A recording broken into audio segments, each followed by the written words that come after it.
may sakit siya today, guys. Kawawa naman. Thanks. So, normal na araw lang naman today. Today, nag-edit lang naman tayo. And tapos na rin yung work and yung review ko. Kasi may bala akong i-take na exam para sa work ko. Pakita natin sa camera na nagmamahalan tayo. Para maraming tumulong sa atin. Nagawa ako ng message. Ako po humihingi ng tulong para sa nakikita nyo sa likuran. Ayan po, inuubo na po siya. Ayan na. Ayan po, pakita mo may sakit ka. Nangihingi po ako ng tulong. Kahit magkano lang po. Dahil siya po ay may sakit na hindi namin malaman. Sisend ko po dito ang aming Gcash. At ngayon po, hindi na po siya makaselda. Puro ingit-ingit lang siya. Sabihin mga pangalan mo.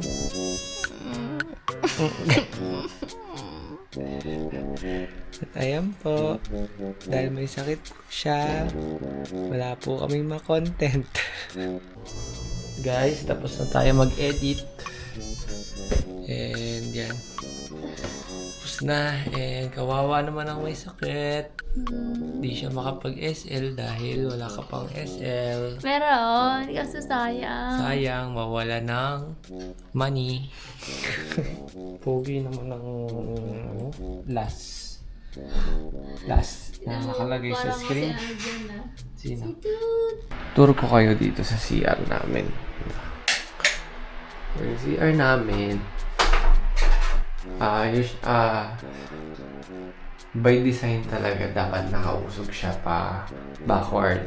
Pero sinabi ko dun sa gagawa, what if sa ilalim na lang siya nakagdan. Kaya pag nakita nyo, dito mababa yung ceiling namin and pataas siya.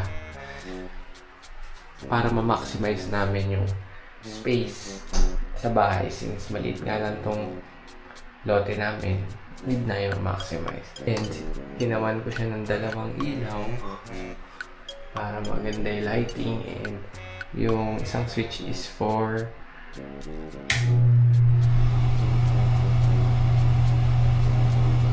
exhaust fan. Shower menu.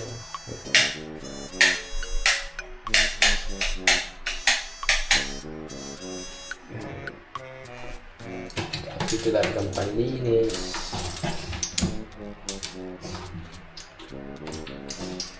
And all, ito may salamin. Mahalaga to, itong salamin na to. Medyo madumi nga lang ngayon.